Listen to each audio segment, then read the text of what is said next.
With us now is Jessica, and we're going to be talking about rock and roll. And you, how are you? Good, good. How are you? Good. So you own Rock and Roll You. Yes. Tell us about that. What made you decide to start that in 2017? Well, for most of my life, I worked in the non-for-profit field, and I pioneered a school for special needs adults at a day program that was performance-based. So I always loved performing. I was a performer. My daughter, who's now 16, she has been performing and singing since before she could speak. So I found in 2017, I just kind of wanted to make a transition. And there was an opportunity for me to purchase a music school. My daughter was attending that music school at the time. And I loved the families. I loved watching the kids grow up. I saw so much potential in what it could be for our community that I just took a leap of faith and purchase the music school. And knowing that the families, your own family included, were loving it so much, you just didn't want to say goodbye. No, So- I didn't. So if somebody's going to pick up the guitar, might as well be you, right? Right, Like right. literally. Yes. So when you took this over, how Mhm. did you first market it? How did you let all the neighborhood towns know that this was going to be something a little different? I really threw so much of myself into it. I was there all the time. Any fair or festival that I could get into in any neighboring area, I just made sure that I participated.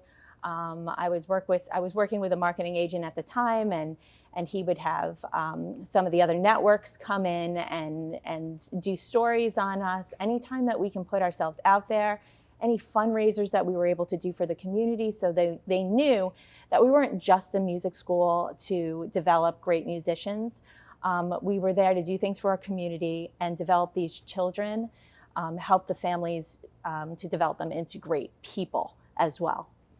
And some of them can actually earn a living after they graduate from your programs and Mhm. actually have a viable band where the Right. band's getting hired and making money. Right. Because school's not for everyone. Sure. Okay. There's a reason that there's a butcher, a baker, and a candlestick maker. Right. And some of these children are talented enough that they could actually become professional musicians. Yeah, I've been really fortunate enough to have such a group of great kids that, some of them have gone on to school. Even some of them now, as younger groups, do go out and perform on their own. They're just not under Rock and Roll U semester show or anything I schedule for them.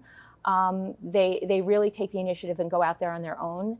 And some of them, when they get to a certain age, they're so included in our rock and roll community that they know the younger kids, they know the kids that are that have left the school and that have come back and taught with us as instructors and band directors. That it's such an inspiration. Everybody's an inspiration, whether you're a younger kid, whether you're an older kid, or even some of our students with special needs that come in, their inspiration to the student population as well. It's such a village, and because I'm my own entity and not a franchise, I can do whatever I pretty much want.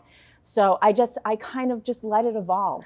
You and really I are do. very similar in that way because they always say, oh, it's Donna's candy store. And they'll be like, oh, can we do this? I'll be like, yeah, I love that. Can we do that? I'm like, absolutely, we're going to try that. And Yeah, we're like, yeah. we'll try it. If it works, it works. It's fun Exactly. to be able to be in a space. I was looking at something too, and I was talking about this with Emily, who works with us in the car. And I said, there comes to be a certain time in your journey when you're an entrepreneur that you're able to look back with gratitude of what you've accomplished Definitely. instead of being in the shoes where you're looking forward with want. Yes. So there's Exactly. so much now being an entrepreneur, having your own company, being able to give back, knowing that you've accomplished something, still looking forward for other things you're going to be doing. Yes. Right? Of But course. just knowing you're making a difference. So you have 3 bands that are just children that are differently abled, special needs kids. Yes, they're right? actually young adults. Yes. Okay. Yes. So you have young adults doing this thing, and beautiful. Yeah. Something unique for them. Yeah. And it's not just that they're doing lessons and then they're kind of forming a band. You actually form bands. You have how many? Right. 14 different So we have bands now? 14 different bands. Okay. 3 of those are bands with special needs. We also have a musical theater that was inclusionary, and it is inclusionary because there are different. We always have students around, and they're coming in and watching and interacting.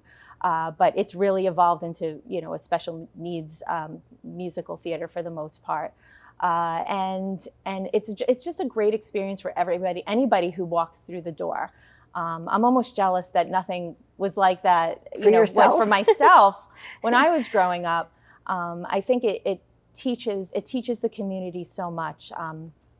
You know, I mean, just a quick little story. I have a man with special needs that he's a young adult. He comes in and he not only has his own band, but he comes and plays guitar and supports the younger kids who are 8 to 11 that are in the smaller bands, and they love him. The families love him. And he, unfortunately, last year, his father had passed away, and his mother doesn't live there on the island. So when he came to the school, he had a network of support because everybody cared about him and loved him so much. Everybody was there for him when his father passed. Wow. And he was able to transition really well. And it just, when you watch it happening as the owner and having a vision and watch it just happening in front of you and you not like really having to be involved and implement and guide or whatever, it's just naturally happening. It's authentic. Right, it's authentic. Yeah, we all went to Evan Hirsch's fashion show like the other day in the city, and and they go, like the team, they go out and they play top golf together, you know. Jessica, it's really rewarding. So I know that you would give other people advice if they want to start this type of a community based around music in a different city. They could just reach out to you as well. Absolutely. I would love that philosophy to continue. There's not too many of it around, so it would be great. I think it's a great part of your business plan. I love that. Thank you. So if you're looking for a different type of community, you want to start a business, you want to just evolve into something different than what you're currently doing, reach out to Jessica. She might have just the tip you need. I'm Donna Draken. Thanks for watching.